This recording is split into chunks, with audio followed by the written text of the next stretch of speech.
వచ్చి వారితో కలిసి ఫోటో దిగి వారి ఇంట్లో కూడా మేము 5 ఇళ్లలో కూడా తిరిగి ఆ రోజు ఇక్కడి నుంచి వెళ్ళిపోవడం జరిగింది. తర్వాత జరిగినటువంటి పరిణామాలు ఎన్నికల కోడ్ రావడం, ఎన్నికల్లో ప్రభుత్వం మారడం, స్థానికంగా అప్పుడున్న నేను శాసనసభ్యుడిగా నేను ఓడిపోవడం, కొత్త ప్రభుత్వం వచ్చి కొత్త శాసనసభ్యుడు వచ్చి నేను ఎన్నికల్లో ఓడిపోయిన తర్వాత స్టేట్మెంట్ కూడా ఇచ్చిన 1 సంవత్సర కాలం పాటు ప్రభుత్వానికి వ్యతిరేకంగా కానీ ఇక్కడ నాయకత్వానికి వ్యతిరేకంగా నేను ఏం మాట్లాడను. 1 సంవత్సరం వీళ్ళు పనిచేయడానికి అవకాశం ఇస్తామని చెప్పాను. 1 సంవత్సరం అయింది.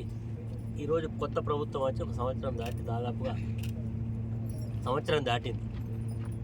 కానీ ఇప్పటి వరకు పేదలు పాపం ఇక్కడ ఇళ్ళు ఎవరికైతే ఇచ్చినామో ఎలాంటి ఇంటర్ఫియరెన్స్ లేకుండా ఎవరైతే అప్లికేషన్ పెట్టుకున్నారో అప్లికేషన్ అన్నింటినీ కూడా 1కి 4 సార్లు పరిశీలన చేసి అత్యంత పేదరికంలో ఉన్న వాళ్ళకు ఎంపిక చేయడం జరిగింది. ఆ ఎంపిక చేసినటువంటి జాబితాలో మరి వచ్చినటువంటి వాళ్ళందరూ కూడా ఆశపడ్డారు, మాకు ఇల్లు వస్తుంది, మాకు ఇల్లు కిరాయిలు దొరుకుతాయి, ఇక్కడ బతుకు తెరుకు వచ్చినా మాకేదో ఉండడానికి ఇల్లు దొరుకుతుంది, ఒక గూడు దొరుకుతుంది అని ఆశతో ఉంటే సంవత్సర కాలం పాపం వాళ్ళు నా దగ్గరకు ఒక 20-25 సార్లు వచ్చినాయి.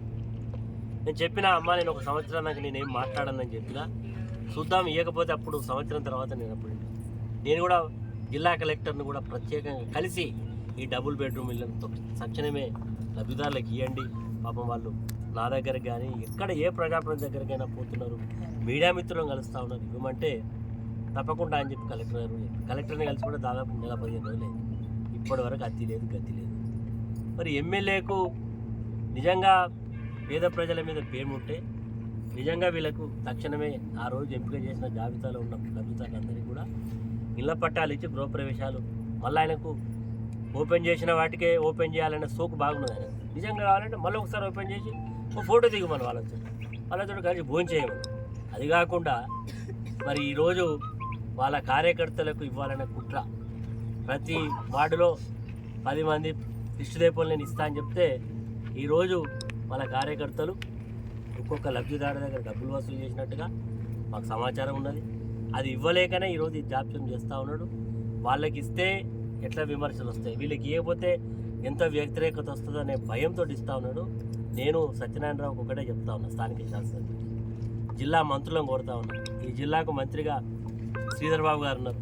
ఈ భూపాలపల్లి జిల్లా నుంచి ఈ నియోజకవర్గం పక్క నియోజకవర్గం కలిసి నియోజకవర్గం. శ్రీధర్ బాబు గారు, మీకు ఈ పేదల యొక్క బాధలు వినబడతలేవా, కనబడతలేవా? మీరు కూడా గౌరవ మంత్రిగా ప్రభుత్వంలో ఉన్నారు కదా, మీ బాధ్యత లేదా? మీరు ఎందుకు ఇంటర్ఫేర్ అయ్యి ఈరోజు నిజమైనటువంటి పేదవాళ్ళకి పట్టాలు ఇప్పడానికి జాప్యం చేస్తూ ఉన్నారు? మరి రేపు చాలామంది మంత్రులు వస్తున్నారు పోతున్నారు, కొత్త శాంక్షన్ అయితే ఏం లేలే, కానీ గతంలో మేము శాంక్షన్ చేసి కట్టించిన వాటిని ప్రారంభోత్సవాలకు మరి మేము శాంక్షన్ చేసిన వాటిని క్యాన్సిల్ చేసుకులు ఇవన్నీ జరుగుతూ ఉన్నాయి. నేను సంవత్సర కాలం మాట్లాడకూడదు కాబట్టి మాట్లాడలేదు. అన్ని డీటెయిల్గా ఒక్కొక్క శాఖాపరంగా వీళ్ళు ఈ సంవత్సర కాలంలో జరిగినటువంటి మరి ఏ రకంగా మరి పురోగతి సాధించిండ్రు, ఏ రకంగా వైఫల్యాన్ని వెళ్ళిండ్రు, ఏ రకంగా పరిపాలన చేస్తున్నా అన్ని విషయాలు మాట్లాడడం జరుగుతుంది. నేను ఈరోజు మొదటి కార్యక్రమంగా చెప్తున్నా, పేదలతో రాజకీయాలు వద్దు, పేదలకు తక్షణం ఇల్లు కేటాయించాలని జిల్లా కలెక్టర్ను డిమాండ్ చేస్తున్నాం. జిల్లా కలెక్టర్ గారు, మీకు చాలా 1 కిలోమీటర్ దూరంలో ఇల్లు కనబడతలేవా? అక్కడ రోడ్ మీద చూస్తూ ఉంటా కూడా కనబడతా ఉన్నాయి. అయ్యో ఎందుకు వస్తలేరని ఈ కట్టిన ఇల్లు కూడా ఎదురు చూస్తూ ఉన్నాయి. కాబట్టి తక్షణమే ఇల్లు ఏవైతే గతంలో శాంక్షన్ చేసి పట్టాలు మరి కూడా పారదర్శకంగా ఎవరికి ఏ ఒక్క ఫ్లోర్, హ్యాండిక్యాప్డ్ అయితే గ్రౌండ్ ఫ్లోర్ ఇచ్చినాం, వృద్ధాప్యం ఉంటే గ్రౌండ్ ఫ్లోర్ ఇచ్చినాం, మిగతా వాళ్ళకు డ్రా పద్ధతిలో ఎంపిక చేసినాం. జిల్లా కలెక్టరు, ఆ రోజునేటువంటి additional collector, municipal commissioner, municipal chairman గారు కూర్చొని నేను కూడా కూర్చొని డ్రా తీసి డ్రా పద్ధతిలో ఎంపిక చేస్తున్నాం హౌజెస్ అన్నీ కూడా. కాబట్టి దీంట్లో రాజకీయాలు వద్దండి, తప్పకుండా ఇవ్వమని డిమాండ్ చేస్తున్నాం. ఇవ్వకపోతే మాత్రం మేము ఇలా మా యొక్క, ఎందుకంటే అందరూ అనుకుంటవచ్చు, నేను గతంలో కూడా చెప్పిన తాళాలు వెళ్ళగొట్టి అలా పంపిస్తామని. తాళాలు వెళ్ళగొడితే ఉంటుంది, వాళ్ళకు తొందరగా కేసులు పెట్టారు. తాళాలు వెళ్ళగొట్టే స్థాయికి వాళ్ళు తీసుకొస్తారా, లేదు తక్షణమే ప్రభుత్వం స్పందించి రేపు లబ్ధిదారులకు మరి పట్టాలు ఇచ్చి ఇళ్లలో వదులుతారా, అది వాళ్ళ విచక్షణకే వదులుతున్నాం. ఒకవేళ కనుక ఇలానే నిర్లక్ష్యం చేస్తే తప్పకుండా ఆ పని కూడా కేసులకు భయపడటం కాదు.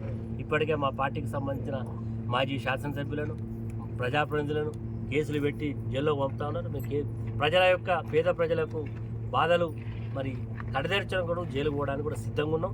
వాళ్ళు ఏ కేసులు పెట్టుకొని ఈరోజు తక్షణమే ఎదురు చూస్తున్నాం. మరి వాళ్ళు కనుక నిజాయితీగా వచ్చి వాళ్ళకి పట్టాలు ఇస్తేనే సరే, ఇవ్వకపోతే మాత్రం తప్పకుండా ఆ పని జరుగుతుంది. అప్పుడు మరి ఎవరి మీద పెడతారో, ఎంతమంది పేద 400 మంది మీద పెడతారో పెట్టుకోండి. ఎందుకంటే ఇంత దుర్మార్గంగా వ్యవహరించకూడదు. నిజంగా సత్యనారాయణరావు వాళ్ళ కార్యకర్తలకు ఇవ్వాలనే కుతూహలం ఉంటే ఒక 1000 ఇళ్ళు శాంక్షన్ చేయించి ఇల్లు కట్టి ఇచ్చుకోమను. వాళ్ళ కార్యకర్తలకు ఇచ్చుకోమని వద్దట్లేదు. మేము కట్టినాం. గతంలో అక్కడ ఒక 500 కట్టినా పారదర్శకంగానే ఇచ్చినాం, ఇక్కడ కట్టినా పారదర్శకంగా ఇచ్చినాం. తక్షణమే ఇళ్లను పేద ప్రజలకు కేటాయించి వాళ్ళకు అసౌకర్యం లేకుండా చూడాలని డిమాండ్ చేస్తున్నాం. తక్షణమే జిల్లా కలెక్టర్ గారు స్పందించమని కోరుతా ఉన్నాం. రాష్ట్ర ముఖ్యమంత్రి గారు మరి చాలా విషయాల్లో రాష్ట్ర ముఖ్యమంత్రి గారు డిమాండ్ చేస్తూ ఉన్నాం. భూపాలపల్లిలో ఉండేటువంటి పేదలకు ఇచ్చే ఇళ్లను మరి తక్షణమే స్పందించి జిల్లా ఇన్ఛార్జ్ మంత్రి శ్రీనివాస్ రెడ్డి గారిని కూడా కోరుతున్నాం. మీరు జిల్లా ఇన్ఛార్జ్ మంత్రిగా ఉన్నారు, మీరు ఉమ్మడి వరంగల్ జిల్లాకు, మీరు తక్షణమే ఈ పేదలకు ఇళ్ళ ఇచ్చే విషయంలో మీరు ఆ ఫైల్ తెప్పించుకొని సంతకం పెట్టి మరి మీరు ఆ లిస్టు మరి ఏం చేసిందో గతంలో కలెక్టర్ పెట్టిన సందేహం మొన్న కలెక్టర్ని అడుగుతూ ఉంటాడు. కలెక్టర్ గారి ఫైల్ దొరుకుతలేదని చెప్తాను. దొరకదు, మీరు మాయం చేసిన లేదు. ఆ లిస్టునే మొత్తం గోల్మాల్ చేసింది. కాబట్టి తక్షణమే ఇక్కడ ఎవరికి ఇల్లు వచ్చింది, ఏ ఫ్లోర్ వచ్చింది, మరి ఆ రోజు వీడియో క్యాసెట్ తీస్తే అన్నీ కనబడతాయి. ఎల్లమ్మకి ఏ floor, G1, G2, A, F అన్ని నెంబర్లు ఉన్నాయి. ఆ గన్ మొత్తం రికార్డెడ్ ఉన్నాయి. అవన్నీ కూడా ఉన్నాయి. కాబట్టి తక్షణం ఇవ్వాలండి.